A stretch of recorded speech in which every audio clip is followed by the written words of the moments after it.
In your book, you point out that there's a very important, phase between 0 and 8 years old. So what is so critical, between those ages, you think, in the proper development of a child? Well, that's where the foundation lies. That's where the core identity is developed. So without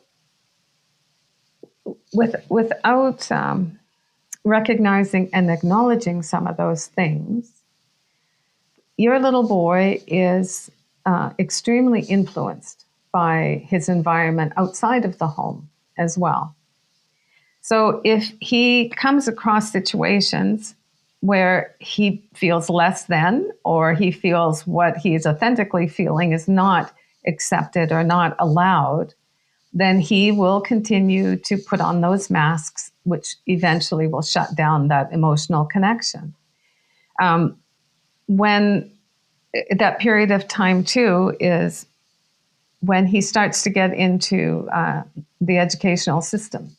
So when he's going to kindergarten, grade 1, grade 2,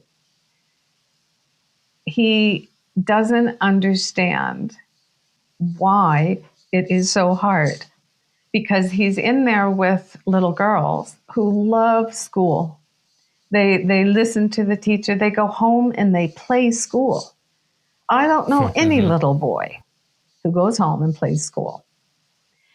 Yeah, I didn't do that. No, nobody. Wanted to go run away. Well, that's it. You ask any boy, what was the favorite part of your day at school? Recess and PE, and that would go on year by year by year by year. Mm-hmm. So this little guy in kindergarten, grade 1 and 2, he is this bundle of energy. He is pure. He wants to please everybody. He wants to solve the problems of the world. He's this little bundle of I don't know, joy and energy.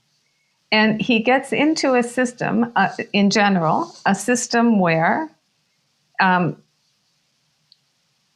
he is supposed to be able to self-regulate. He is supposed to be able to control his body for long periods of time. He's supposed to be able to focus on the teacher who is, giving the instructions, and he's supposed to be able to follow whatever those paces are. He's supposed to be able to, have the fine motor skills that those little girls have, and he doesn't, and he can't.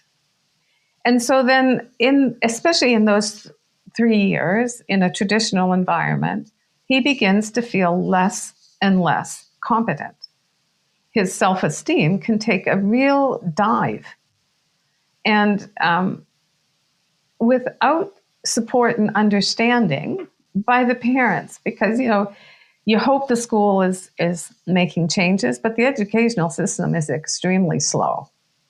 And so you can't count on that. So you have to kind of take the responsibility on yourself and realize that when your little guy comes home, your 7-year-old little boy that comes home from school, he has worked hard all day long to try to control his body, control his emotions, fit into a system that is more geared for a female style learning than a male style of learning.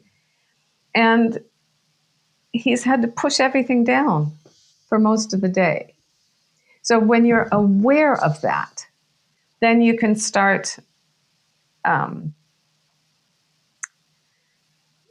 providing him with opportunities that will help a little bit. Okay. So you would think that there would need to be a systemic change as well with schooling in general? Yes. Yeah. Okay. Yeah, I agree. And you mentioned like PE class, right? Like, what do you think is the importance of that? Because, like myself, I'm super active, and like if I don't exercise, I just feel like I'll have all this energy, and like you said, I can't concentrate. Yeah. And for kids, it must be amplified that much more. Like, what do you think is the importance of like exercise in young kids? I think it's one of the most important things. Like, sleep, nutrition, exercise. They're all big, and they all impact the quality of your everyday life. But I think especially for little boys, especially, they need more time where they can just move their bodies. Yeah. Just play. Yeah. Yes. And if kids have like certain, conditions like ADHD. It could amplify like their situation at school that much more. It can be even more difficult for them to get by in the day.